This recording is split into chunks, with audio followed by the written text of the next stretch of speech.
Well, good evening. I can't tell you how thrilled I am to be here, but I also can't tell you how honored I am as well. As Pastor Timothy said, he and I have we've been colleagues, and more important, we've been friends for a long time. And the things that we've been able to do together and experience together have, it's for when he said that, it's interesting that we're able to be here and work together like this. It's uncanny how God works, isn't it? You think things come to an end, and all of a sudden, people pop back into your lives, and all of a sudden, God's vision and God's mission becomes, just so much brighter and so much bigger. And we sit back. My wife Carol and I moved here from Wisconsin to plant Legacy Church. And we launched in 2009, and God blessed us for several years. We had a wonderful run in ministry. Got to hang out with guys like Timothy and some other friends of ours. But when you walk away from something, when you close something down, a little part of you goes with it. But what's amazing is, and I hope that we're going to see this play itself out as we work through Nehemiah. You see all of a sudden something that you thought was gone, something that you perhaps thought was, for lack of a better term, dead, all of a sudden is brighter and stronger and more alive than you can even begin to imagine. And I see that here at Radiant. One of the things that I'm going to be doing here is working with the seniors. And a funny thing is, and I'm not sure I shared this with you, Timothy, so and my wife reminded me of this, and my good friend reminded me of this as well, is one of the reasons we came and planted Legacy Church was to reach baby boomers, people my age. I'm 66, I'll be 67 this year. And, for lots of reasons, legacy being an important thing. And, when we closed Legacy Church, we thought, oh gosh, what now? And then all of a sudden, several years later, here we are finding ourselves back at a church working with a dear friend and working with an anointed minister of the gospel. And all of a sudden, the dream of being able to work with people my age, to be able to work with my generation, to hopefully spread the gospel and help them spread the gospel to their children and grandchildren is alive again. And it's just amazing how God does what God does. Anyway. I came across a story today. Well, I don't know what it is with pastors always coming across with stories, man. Have you ever noticed that, brother? I mean, seriously, all of a sudden, man, I came across a story today. Or one of the things I've always said, a story was told. I'm not quite that pompous. I came across a story today, and I want to share it with you. I thought it was great, and it's a story about an ancient Japanese emperor several centuries ago. And he went to one of the great artisans in his land and commissioned him to paint a picture, the emperor loved birds. So he commissioned him to paint a picture of this particular species of bird. And of course, the artisan said, well, of course I will. And so he gives it to him, and a couple of months pass, and then a couple of years pass, and the next thing you know, several years pass. And no painting, nothing's going on. And the king, needless to say, the emperor, is beginning to lose his patience, shall we say. So he and his entourage go to the home of the artist, knock on the door, and it's like, okay, what's going on? I mean, what's taking so long? So he invites the emperor and his entourage into his home and sits him down, pulls out a canvas, puts it on an easel, and starts to paint this picture of a bird within an hour of when he sits down to do. The painting is done. And just to jump ahead a little bit, this painting goes on to be one of the most famous paintings in the land. It was really, really well done, and he put this together in an hour. And the king, needless to say, was on the one hand very, very impressed. He said, wow, this really is an incredible piece of art. But he asks him, and he's kind of exasperated at the same time, what took so long? What is it that took so long? So, the artisan, he didn't try to lie or give an excuse or anything along that line. He said, my Lord, hang on, give me 1 second and I'll try to explain this to you. So he walks back into his studio and he comes strolling out with this armful of drawings and canvases and stuff. And he shows them to the king. And he shows them to the king, and he shows the king these pictures of wings that he has drawn over the years, and these, the feet and the head and the birds and everything else. And he looks at the king and he says, my Lord, with all due respect, I would hope that, and I would have expected that someone like yourself, a great warrior and a great leader and a great king and a great emperor, would understand the need and the necessity and the time that is required for preparation to do something great. And the king was deeply humbled by this.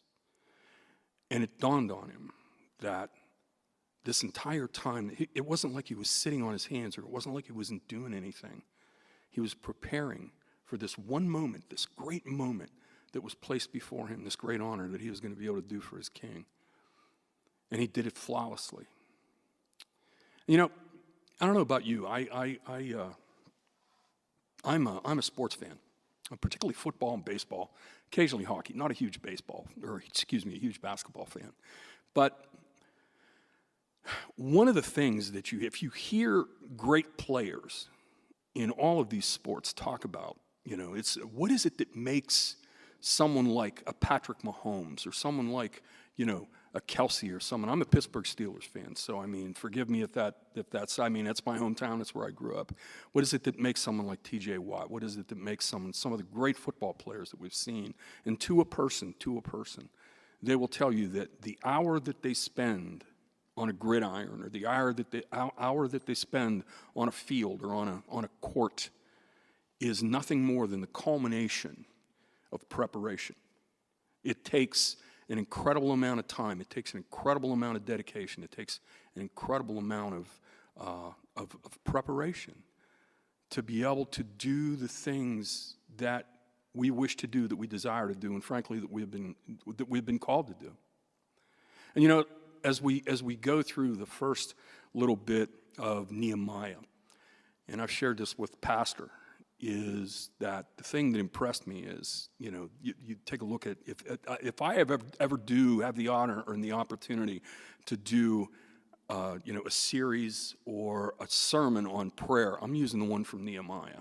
I happen to think that it was great. But what we see with Nehemiah, these first two chapters that we took a look at over the last little while, I just want to take a little bit of time and maybe do a deep dive and review of what exactly some of the really finer points and some of the things perhaps that are behind the scenes of these great things that that we've been talking about over the last few weeks. And if you look at the first chapter and you look at the prayer and you look at how Nehemiah approached the king, and if you look at how he made his way into Jerusalem and how he approached the people in the land, and how they were going to build and cast the vision that God gave him, and how at one point in time he was, what was going to happen. We haven't gotten quite that far, but the idea of confrontation of his enemies. If you look at this stuff, all of these things work together, and you wonder and you think to yourself, and you look at Nehemiah and you think to yourself, wow, man, what a great leader this guy is. What is it about this guy? He's charismatic, he's articulate, he's all of these things, he's brave, he's courageous, all of these things. And it's, what is it that makes him this way? Well, I'm gonna say this, and if you have your listening guides, open them up. This should be on the first page, I should say. If you're taking notes, you're gonna want to write this down. Here's what I think. I think the key to becoming a difference maker is preparation. The key to becoming a difference maker is preparation. If you look at all of the things, and we're going to talk a little bit about it as we go on tonight, about the importance of preparation and how it worked itself in, and how when you're well prepared, how the difficult things that you do all of a sudden look easy to people on the outside. I believe that to become a difference maker, it also starts here. It begins with discovering your purpose. All of this, if you look at Nehemiah, at the time that we open the book of Nehemiah, we see that we eventually read that he is a cupbearer. And Pastor Timothy has talked about what a cupbearer is. It's someone who is very, very close to the king. In some cases, if you look at, someone in that case who is generally a part of the royal household, especially back in the day, oftentimes they're eunuchs because they don't want any shenanigans or anything else going on in the royal household. And what that says is that he was deeply trusted, that he was almost a part of the family. And that was the importance of a cupbearer. When you think about it, he held the king's life in his hands, and he had to be one of his most trusted servants. So Nehemiah was very, very close to the king. And one day, and we see this in the first part of the book of Nehemiah, we see that we open with Nehemiah basically asks a question. If you take a look at Nehemiah chapter 1, the first two verses, let's consider those for just a moment. Excuse me, I'm going to be reading from the English Standard Version of the Bible. It's what's going to be in your outlines as well. The word of Nehemiah, the son of Hakaliah. Now it happened in the month of Chislev, in the 20th year, as I was in Susa's citadel, that Hamani, one of my brothers, came with certain men from Judah and asked them concerning the Jews who escaped, who had survived the exile, and concerning Jerusalem. I mean, think about this. Basically, what this is saying is that Nehemiah had a conversation with these guys who were familiar with what was going on in the land of Judah, in Jerusalem. And I mean, how many times have we asked a question where it's, we're just asking a question. Sometimes it's just to get along. It's like you walk up to someone and say, "Hey, man, how you doing?" Do you really care about how they're doing? I mean, seriously? Maybe, maybe not. And I just wonder sometimes if that's, when I read this, I wonder if Nehemiah walked up to these guys and said, just to start a conversation, how are you guys doing? Tell me about what's going on. Tell me about what's going on in Jerusalem. He starts this whole thing by asking a question in the first couple verses of this passage, and he goes on, and we read in verse 3, it says, "And they said to me," so they answered him, right? "The remnant there in the province who had survived the exile is in great trouble and shame. And the wall of Jerusalem is broken down, and its gates are destroyed with fire." I got to believe, especially given what we're going to take a look at in just a second, that really took Nehemiah back, that he was floored by that. It never occurred to him. Now think about it. He was living in the palace. He was living amongst, the royalty of the empire, the Persian, which was, if you look back in history, the Persian Empire is a great empire by anybody's standard, by any historian's standard. And Nehemiah was there. He was in the courtroom with these guys, or I should say, in the court of the king. And he asks this question, and he's probably figuring that, just like when someone says to you, "How you doing?" "Well, I'm okay." "Are you?" "Well, I mean, it depends." What kind of an answer are you getting? Well, these guys were very direct with him, and they said, "You know what, man? It's not good. The walls are down." And understand something, and we'll talk about this in just a few minutes, is that there had been a couple of other, groups of people that were let out from Persia to go back to Jerusalem. And some things got started and couldn't get finished. So you got to understand that it's not just that the stuff wasn't being built and the stuff wasn't built up and that it was torn down, but as much as anything else, what was happening was that the people were discouraged. They go back to their land and they think, "Man, we're going to rebuild this land and God's going to be with us and all of these things." And they go back and all of a sudden they're faced with with this incredible difficulty and these incredible hardships and this after that. And, man, time goes fast. And if you don't act, bad things, well, I shouldn't say bad things happen. Nothing happens, which in a very real way could very well be a bad thing. But what happens is that Nehemiah gets this answer that I'm not sure that he not only didn't expect, but didn't necessarily want to hear. But at that moment, when he hears this answer, all of a sudden, something goes off in his head. And it's almost like, all of a sudden he gets this thing that we call purpose. Have you ever had that happen? Have you ever walked into a situation where, you see something either broken down or you see something that could use some, either some help or perhaps, a certain touch of something, and all of a sudden you think to yourself, I can do this. I can be used in a situation like this and do something great. And all of a sudden, things begin to change. And we can see the same thing happening with Nehemiah. He says in verse 4, he said, as soon as I heard these words, I sat down and wept and mourned for days. And I continued fasting and praying before the God of heaven. All of a sudden, this guy who was in the court of the king, who was a close advisor to the king, who was, a powerful man in his own right, all of a sudden is caught up with what's going on in the land of his ancestors. All of a sudden, he weeps and he mourns and he spends days, perhaps months in fasting and prayer and saying, God, this has to change. We have to fix this. Something has to happen. We have to do something here. And all of a sudden, God places this spark in Nehemiah's heart. And he decides that, you know what? It's going to be me. I'm going to be the one that's going to do this. We can look throughout the Bible and we can find people that do this all over the place. One of my favorites in the Old Testament is Gideon. Here's a guy who was a nothing. I mean, he basically admitted to God that he was the least of the least of the least among the tribe. And God said, but I will be with you. I mean, it's like you can almost see it's so matter of fact, but I will be with you. So what? I'll be with you. And he did great things. I just wonder if Nehemiah's thinking the same thing. Go to the New Testament. Go to a guy like Matthew, the apostle.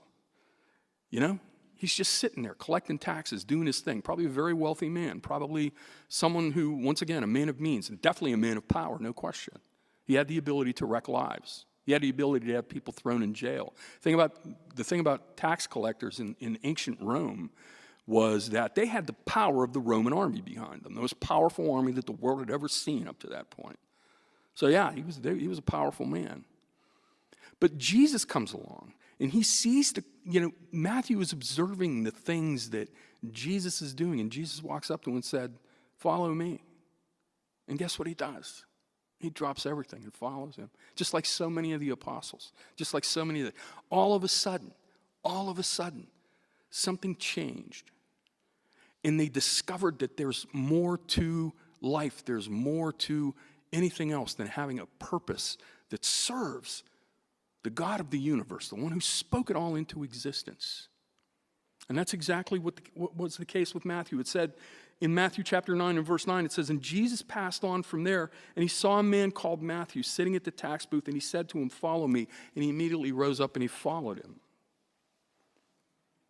So here we are, we have all this purpose, and we have Nehemiah, and he's got, he's all of a sudden, he's taken by this whole idea of being able to, what can we do to restore the great city of Jerusalem? So what's the first thing he does? What do you think is the first thing he would do? What would be the first thing you would do if you were confronted with a situation like that? Pray. Man, first thing, there you go. Write this down. Preparation starts with prayer. You see, Let me read a couple of verses again. I'm going to read 5 and 6. And I said, Lord God of heaven, the great and awesome God who keeps covenant and steadfast love with those who love him and keep his commandments, let your ear be attentive and your eyes open to hear the prayer of your servant that I now pray before you day and night for the people of Israel, your servants, confessing the sins of the people of Israel, which we have sinned against you. Even I and my father's house have sinned. Here's the thing about Nehemiah. Nehemiah doesn't have any reservations about where the people of Israel are with respect to their spirituality and with respect to their souls. He understood the root of Israel's problem, and he presented it to the Lord. The reason they're in exile in the first place is because of their unwillingness to follow the unwillingness to follow the laws of God.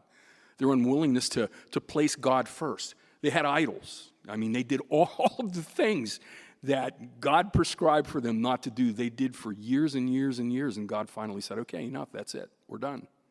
Off you go. And Nehemiah understood this. And he knew that he was approaching God while still in exile, knowing full well that the city of God, Jerusalem, was lying in ruins, basically. And he reaches out to God and he says, God, hear the words of your servant.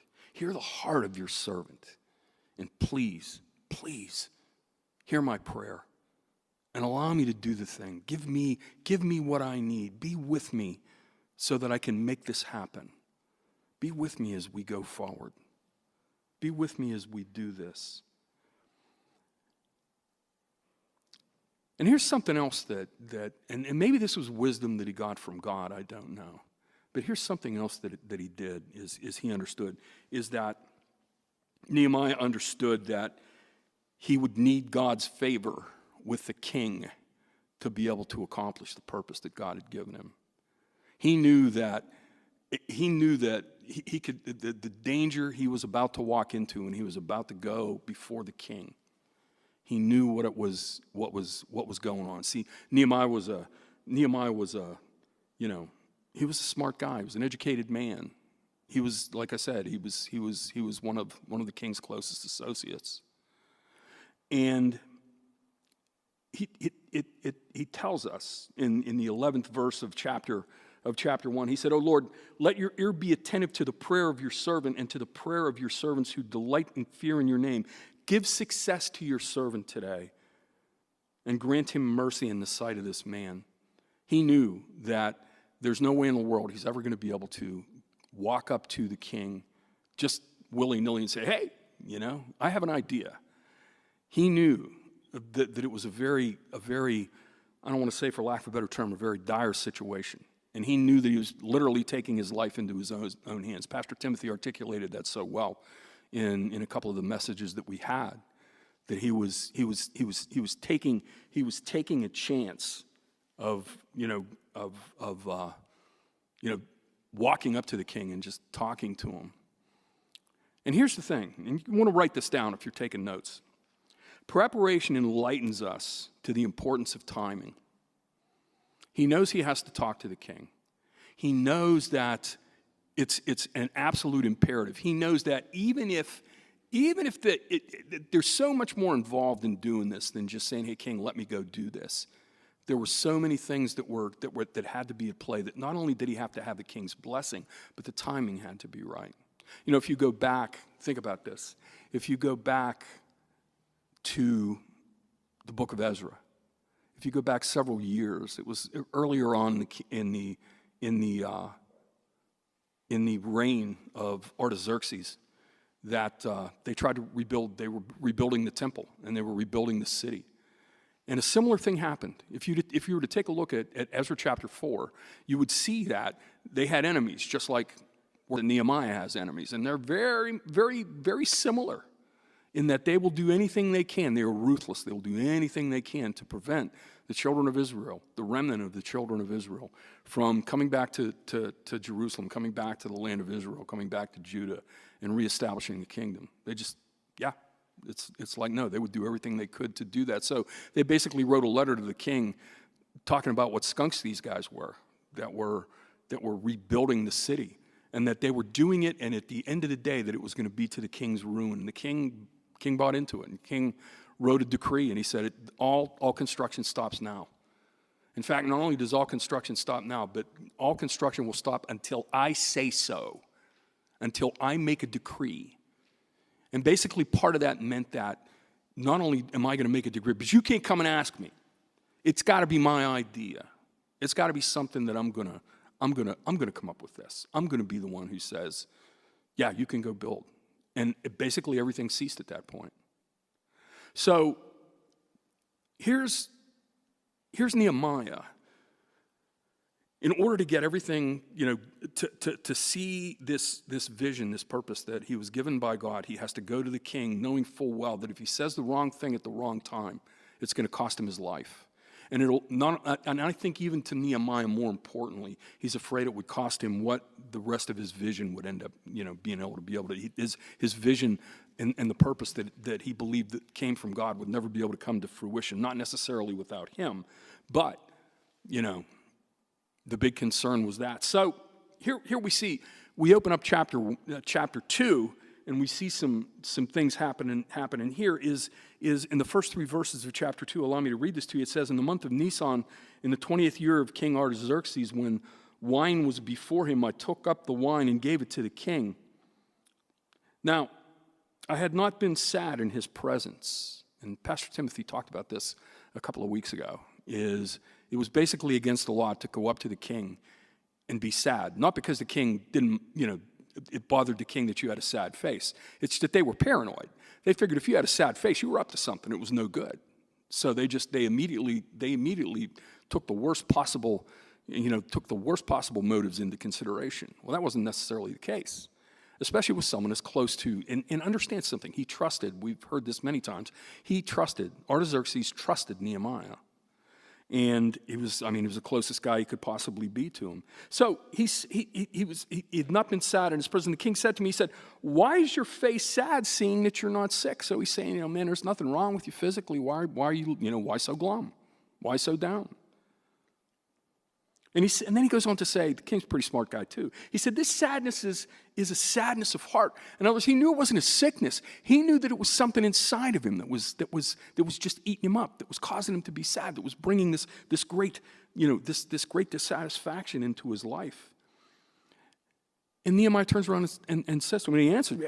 He said, let the king live forever. Why should not my face be sad? When the city, the place of my father's graves, lies in ruin, and the gates have been destroyed with fire. Now understand something. There was a couple of things going into, that were coming into play here.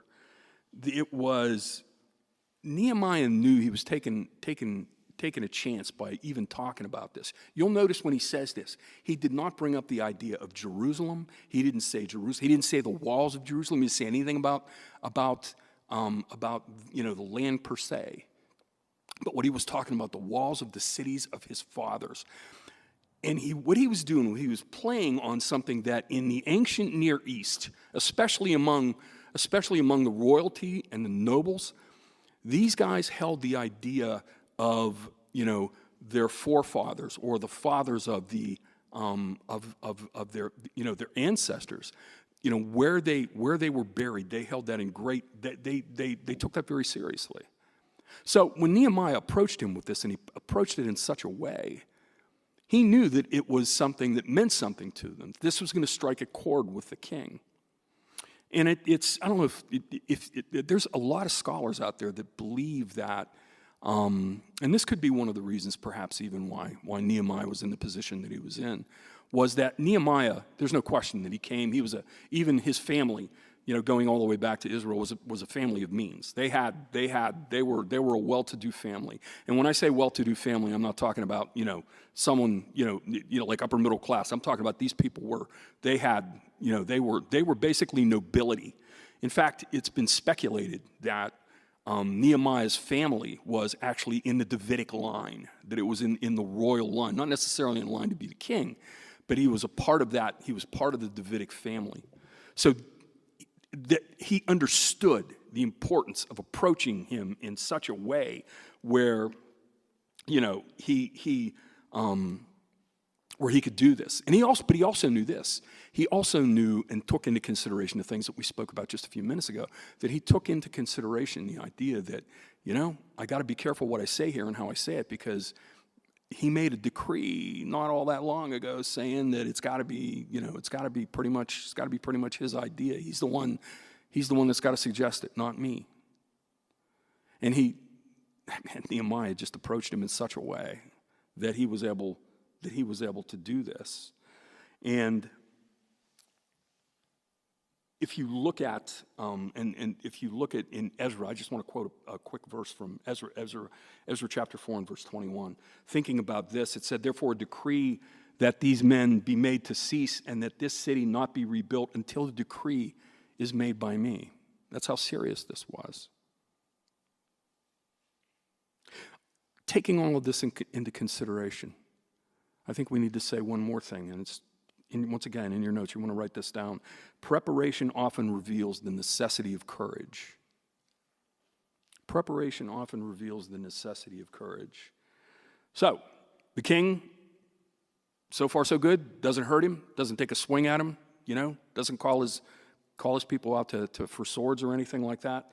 The king says this in verses 4 and 5. He says, "Then the king said to me, 'What are you requesting?'" And what does Nehemiah do at this point? Because he's about to make the big ask, man. You know, here it comes. "So I prayed to the God of heaven." I mean, right there, right on the spot, right before he opened his mouth, I prayed to the God of heaven. It's like, God, give me the words to do this right. And he goes on to say, "And I said to the king, if it pleases the king, and if your servant has found favor in your sight, that you send me to Judah, to the city of my fathers." You'll notice he didn't say Jerusalem. "Send me to Judah, the city of my fathers' graves, that I may rebuild it." Nehemiah makes the big ask. How much courage did that take in light of everything that we just got done talking about? All of the history behind this, all of the history of Israel, and all of the history of Persia and the people that were before them. All of the things that Nehemiah did and got to this point. And he goes on to say in verses 7 and 8, "And I said to the king, if it pleases the king, let letters be given to me." Here we go, man. This is the big ask right here. "Let letters be given to me, to the governors of the province beyond the river." That's what they called the land of Israel. Beyond, and it's beyond I believe it's beyond the Jordan River, if I'm not mistaken. "Beyond the river, that they may let me pass, that I may come to Judah, and a letter to Asaph, the keeper of the king's forest, that he may give me timber to make beams from the gates of the fortress of the temple, and for the wall of the city, and for the house that I shall occupy." And check it out, on the spot, man. He didn't have to think about it. He didn't, no second thoughts, no nothing. "And the king granted me what I asked, for the good hand of my God was upon me." I wonder if we think about that at all, seriously. You know, I mean, I don't know about you. There have been times that, and I've seen this happen in ministry, I've seen it happen just in general in life. You know, you throw up a prayer to God, you say, "God," and I mean, you're serious, say, "God, get me through this." And he does. And then you think back on the moment that you asked him that prayer, and it's like, I don't know, I've had this, I've crumbled. You know, it's like, I just broke down. It's like, my gosh, he really did it, you know? It's like, he really did it. And, you know, we act surprised, you know? We act surprised. I got to wonder, was Nehemiah surprised? I don't think so. I mean, but was Nehemiah surprised by any of this? Was he surprised by seeing the hand of God move? There's nothing cooler than, you know, in my life, I've seen God work, you know, I always like to say it, put it in these terms, in the rearview mirror. I see God in the rearview mirror. I see his handiwork in the rearview mirror. Some of the coolest times I've ever had, and some of the greatest times in my life, frankly, is when I've gotten to see God work in real time.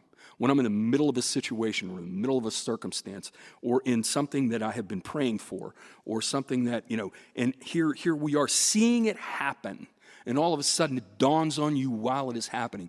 You are in the presence of God working in your midst. The absolute positive need for presence in that situation. That's why I think so many of us get so hung up with what's going on out here. You see, we either see God in a rearview mirror or we see him out in the windshield rather than see him like right in front of us, right beside us. That's the work he wants to do in our lives. I think we often miss so many things that God does because we don't have our wits about us in such a way. We're not present. We're not expecting. We're not anticipating. We're not saying, we talk about faith. Faith is not believing God can, it's believing God will. Do we really mean that? Do we really live that out? Do we live our lives as if God will? I don't all the time. I'll admit it. Pastor Timothy, I don't know where you're at. I got to believe Y'all, Nehemiah's seen it. And he writes it down as he speaks, as it's going on. He said, oh, wow. So let's go on to the next one. Write this down. Preparation encourages us as we develop and articulate our vision. So he goes he makes his way into the land. He gets across the river, and he gets the lay of the land. And it inspires and reinforces the vision that God had given to him. Yeah, this place needs help. These guys were right. But you know what? He has seen God work in such powerful, powerful ways that he has no doubt in his mind that God is going to make this happen. And you know what? When you get around people like that, when you're around people that believe in that and you have seen them and, the humility that they have about them, but the confidence that they have, when you see that happen, man, that's the most inspiring thing you could imagine. So he goes he sits down with a bunch of guys after he scopes out the land, Nehemiah. And he says to them, he goes on and he says, and I said to them, you see the trouble we are in and how Jerusalem lies in ruins and gates of brick. Come, he says, come. Let us build the wall of Jerusalem that we may no longer suffer derision. And I told them of the hand of my God that had been upon me for good, and also the words of the king that he had spoken to me. And they said, let us rise up and build. Key part of this verse, the money part. So they strengthened their hands for the good work. I mean, not only it was to the point that not only did Nehemiah believe, but he was able to articulate his vision in such a way that the people around him believed. I've always been a firm believer that when your passion meets God's purpose, great things happen. And this is exactly what we see before us right here in Nehemiah. Nehemiah's passion was to rebuild this city, was to rebuild these walls. And we see God's purpose there in that as well. And boom. One last thing. Write this down. Preparation reminds us of the reality and the inevitability of opposition. We go on and we read the verse 19 here. It says, but when Sanballat the Horonite and Tobiah the Ammonites and servant of Geshem the Arab heard it, they jeered at us and despised us and said, what is this thing you were doing? And here's something they tried to strike fear in the hearts of these guys, knowing that they knew the history going on here. Are you rebelling against the king? They knew that was going to be a soft spot because just given the nature of the history of Israel. You see, in a situation like this, you see Nehemiah's enemies, they mock him and they attempt to intimidate him using the R word, rebellion. What's the word? How many times have we had a great vision or we feel something, God's doing something in our lives, and we let some dream stealer take it from us. We let them speak some untruth into our life. We let them influence us in such a way. What was going to happen with Nehemiah? How would he react to this situation? Well, here we go. His response, and we're going to find this out in a second, his response belies a deep confidence in his purpose and vision given to him by God. Verse 20 says this, boom, right here. You're going to love this. Then I replied to them, the God of heaven will make us prosper. and we, his servants, will arise and build. Check this out, man. And this is like sticking your thumb in the eye of the man right here. But you have no portion or right or claim in Jerusalem. Sticks a stake in the ground. It says, okay, go to the king. I got letters, man. I'm using his timber to build my house, for heaven's sakes.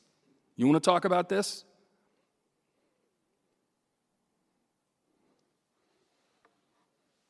So here's the big idea. The sermon in a sentence. Preparation is the work that God does in you so that he may do a work through you.